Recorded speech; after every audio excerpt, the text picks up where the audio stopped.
পবিত্র ঈদ মিলাদুন নবী সাল্লাল্লাহু আলাইহি ওয়াসাল্লাম উদযাপন করা যাবে কিনা? অনেকে এটাকে জায়েজ মনে করে। এখানে আপনার অভিমত কি?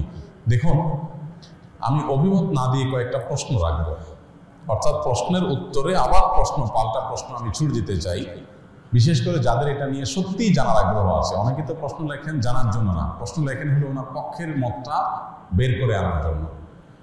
আমি বলতে চাই যে সাধারণত আমরা সাধারণ মানুষরা যে হুজুরের ভক্ত, আমরা তার কথা শুনি। যে হুজুর মিলাদুন নবীর পক্ষে, তার ভক্তরা মিলাদুন নবীর পক্ষে কথা বলে এবং সেরকম দলিল খুঁজে বের করে সোশ্যাল মিডিয়াতে সেটা নিয়ে লেখালেখি করে। আর যে হুজুর মিলাদুন নবীর বিপক্ষে, ওনার ভক্তরা মিলাদুন নবীর বিপক্ষে তারা ক্যাম্পেইন করে, কাজকাম করে। আমার কথা হলো যে আপনি হুজুরদের পক্ষ বিপক্ষ না নিয়ে কয়েকটা প্রশ্নের উত্তর খোঁজার জন্য আপনি নিরপেক্ষভাবে চেষ্টা করেন। আপনি নিজে একটু সচেতনভাবে, সতর্কভাবে, অনুসন্ধানের দৃষ্টি নিয়ে এই প্রশ্নগুলোর উত্তর খোঁজার চেষ্টা করেন। আপনি শুধু উত্তর খোঁজার যদি সিরিয়াস চেষ্টা শুরু করে দেন এবং নিরপেক্ষভাবে চেষ্টা করেন, আমার বিশ্বাস যে আপনাকে আল্লাহ তাআলা হেদায়েত এবং সঠিক পথ যেটাই সেটা আল্লাহ তাআলা আপনাকে দেখিয়ে দিবেন। শর্ত হলো আপনি আগে গিয়ারটা নিউট্রালে এনে তারপরে খুঁজতে হবে। আমরা যারা গাড়ি চালাতে জানি তারা জানি যে গিয়ার, আপনার ম্যানুয়াল গিয়ার সাধারণত গাড়ি, এটা আপনার নিউট্রালে থাকার পর স্টার্ট দিলে গাড়ি স্টার্ট হবে। গিয়ার একটা দিয়ে রেখে দিয়েছেন আগে, এরপর আপনি স্টার্ট দিচ্ছেন, তাহলে গাড়ি কি হবে না? স্টার্ট হবে না, গাড়ি দৌড় দিবে, লাফ দিবে, সেটা সঠিকভাবে সার্ভিস দিবে না। এখন আপনি নিজে আগে মিলাদুন নবীর পক্ষের অথবা বিপক্ষের একটা গ্রুপের থেকে এরপরে বলতেছেন হ্যাঁ এই ব্যাপারে আপনি কি বলেন, কোরআন হাদিসে কি আছে, আপনি জানার চেষ্টা করছেন। এইভাবে আপনি আসলে সত্য জানতে পারবেন না। সত্য জানতে হলে আপনাকে নিউট্রালে থাকতে হবে যে ঠিক আছে, আমি এটা নিয়ে অনুসন্ধান চালাই, পড়াশোনা করি, স্টাডি করি এবং আমার স্টাডির পর নিরপেক্ষভাবে সত্যিটা জানার জন্য আমি চেষ্টা করি। আল্লাহ তাআলার কাছে দোয়া করি আল্লাহ যেন আমাকে হেদায়েত করেন, গাইড করেন, তাহলে আপনি ইনশাআল্লাহ সঠিক পথ পাবেন। এবার আসলে প্রশ্নগুলো কি কি? এক নম্বর প্রশ্ন হলো, নবী করিম সাল্লাল্লাহু আলাইহি ওয়াসাল্লামের যেদিন জন্ম হয়েছে, মিলাদুন নবী মানে হলো নবী সাল্লাল্লাহু আলাইহি ওয়াসাল্লামের জন্ম, এটাকে কেন্দ্র করে উদযাপন, আনন্দ ইত্যাদি। প্রশ্ন হলো, নবী করিম সাল্লাল্লাহু আলাইহি ওয়াসাল্লামের যে তারিখে জন্ম হয়েছে সেই তারিখটা কি চূড়ান্ত এবং অবিতর্কিত কিনা, অর্থাৎ অমুক তারিখে তিনি জন্মগ্রহণ করেছেন, ইতিহাসবিদগণ এ ব্যাপারে একমত কিনা বা হাদিস গ্রন্থগুলোতে এটা সুস্পষ্ট আসছে কিনা, এটা আপনি একটু জানার চেষ্টা করেন। আপনি যদি খোঁজ করেন, অনুসন্ধান চালান, তাহলে কিন্তু আপনি জানতে পারবেন, জানতে আপনার কষ্ট হবে না খুব বেশি, যে আসলে নবী সাল্লাল্লাহু আলাইহি ওয়াসাল্লামের জন্মের তারিখটা এটা চূড়ান্ত কি চূড়ান্ত না। আপনি যদি অনুসন্ধান করেন, আপনি দেখতে পাবেন যে নবী সাল্লাল্লাহু আলাইহি ওয়াসাল্লামের জন্মের এক্সাক্ট তারিখ নিয়ে ইতিহাসবিদদের মধ্যে নানা রকমের মত আছে। তাহলে কিভাবে আপনি চূড়ান্তভাবে একটা দিনকেই নিশ্চিত করে ধরে সেদিনকে আপনি উদযাপনে যেতে পারেন? নাম্বার এক, আপনি খোঁজার চেষ্টা করেন যে ওনার জন্মের তারিখটা এটা কি সুনির্ধারিত, অবিতর্কিত, নাকি এটা নিয়ে নানা মত আছে, আপনি একটু পড়াশোনা করার চেষ্টা করেন। নাম্বার দুই, নবী করিম সাল্লাল্লাহু আলাইহি ওয়াসাল্লামের জন্মের তারিখটাকে তিনি নিজে উদযাপন করেছেন কিনা প্রতি বছর, এটা আপনি একটু জানার চেষ্টা করেন।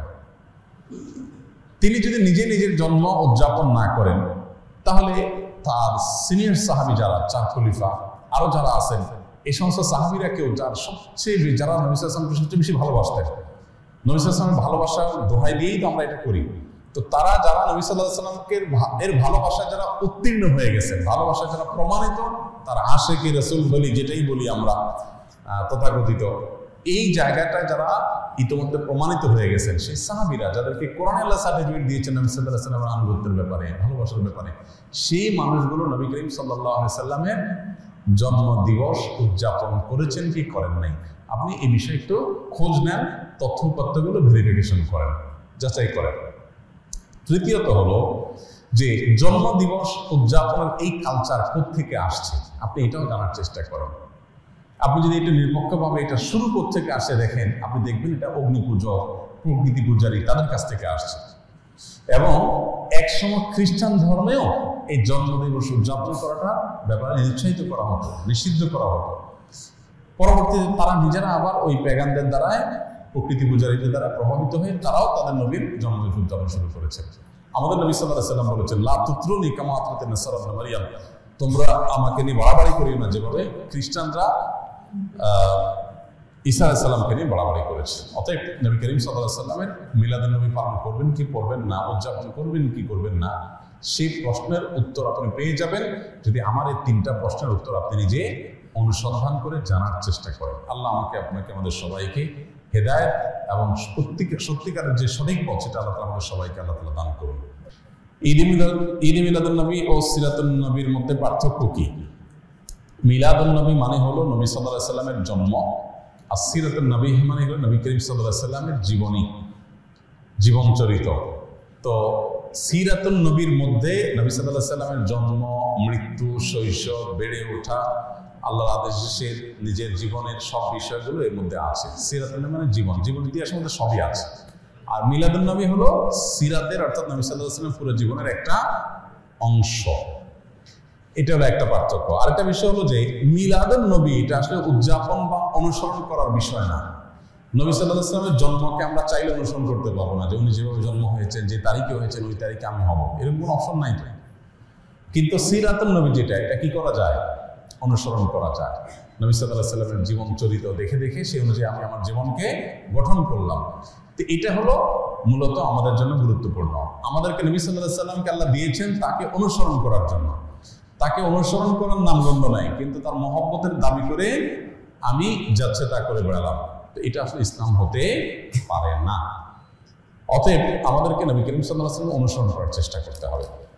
আপনি যদি নবীর জন্ম উপলক্ষে কিছু করতে চান, তাহলে একটা করণীয় আপনি আপনার জন্য আছে, সেটা হলো নবী সাল্লাল্লাহু আলাইহি সাল্লামের জন্মের তারিখটা ইতিহাসের বইতে এক একটাতে এক এক রকম থাকলেও নবী সাল্লাল্লাহু আলাইহি সাল্লামের জন্মের দিবস, দিনটা, কোন দিনে তার জন্ম হয়েছে এই জিনিসটা কিন্তু চূড়ান্ত, নির্দিষ্ট, সবাই জানেন। সহিহ মুসলিমের হাদিসে আসছে নবী সাল্লাল্লাহু আলাইহি সাল্লাম সোমবারে তিনি রোজা রাখতেন, বৃহস্পতিবার রোজা রাখতেন। তো সোমবারের রোজা প্রসঙ্গে তাকে জিজ্ঞাসা করা হয়েছিল আপনি কেন রোজা রাখেন? তিনি বলেছিলেন যে যাকা ইয়াউমুন ওয়ালিদতু ফীহি, এটা এমন একটা দিন, এই দিনে আমার জন্ম হয়েছিল। তাহলে সোমবারে নবী সাল্লাল্লাহু আলাইহি সাল্লামের জন্ম হয়েছিল, এটা মোটামুটি চূড়ান্ত এবং নিশ্চিত। এবং এটা কোথায় আছে? সহিহ মুসলিমে আছে। প্রিয় ভাইরা, তাহলে নবী সাল্লাল্লাহু আলাইহি সাল্লামের জন্মের দিনটা জানা সবাই, নির্দিষ্ট, তারিখটা কি না নির্দিষ্ট। আর সেই দিন উপলক্ষে তিনি কি করছেন? রোজা রাখছেন। সোমবার উপলক্ষে তিনি কি করছেন? রোজা রাখছেন। আর আমরা আরো রবিউল আউয়াল উপলক্ষে মিলাদুন নবীর নামে মিজিলাফি, মিষ্টি, খিচুড়ি, যত যা আছে, বিরিয়ানির প্যাকেট, আরো মিলাদ পড়ে বেশি বেশি করে খাই। নবী সাল্লাল্লাহু আলাইহি সাল্লাম তার জীবনের দিনটি উপলক্ষে তিনি রোজা রাখছেন, খানাই ছেড়ে দিয়েছেন, আল্লাহর কাছে শুকর আদায় করছেন। আর আমরা ওই দিনে আরো বেশি করে খাই। সম্পূর্ণ উল্টা হয়ে গেল না? আল্লাহ আমাদেরকে বোঝার তৌফিক দান করুন। প্রিয় ভাইরা, তাহলে নবী সাল্লাল্লাহু আলাইহি সাল্লামের জন্ম উপলক্ষে যদি আপনি কিছু করতে হয়, তাহলে বছরে একদিন না, প্রতি সপ্তাহে করতে হবে। সেটা কি? সোমবারের রোজা প্রতি সপ্তাহে করতে হবে, এবং সেটা কি? সোমবারের রোজা রাখতে হবে। আপনি বছরে একদিন ফুর্তি করবেন আর জিলাপি মিষ্টি খাবেন, খিচুড়ি আর বিরিয়ানি বিতরণ করবেন, এর কোনো সুযোগ ইসলামী শরীয়তে নাই। আল্লাহ সুবহানাহু ওয়া তাআলা আমাদেরকে এই সঠিকটা বুঝার তৌফিক দান করুন। আল্লাহ তাআলা আমাদের সকলকে দ্বীনকে দ্বীন হিসাবে গ্রহণ করার, হককে হক হিসাবে বুঝার, বাতিলকে বাতিল হিসাবে বুঝার মতো সেরকম শক্তি আল্লাহ তাআলা আমাদের সকলকে দান করুন। জাযাকুমুল্লাহ ওয়া খুদা আওয়ান, আলহামদুলিল্লাহ রাব্বিল আলামিন।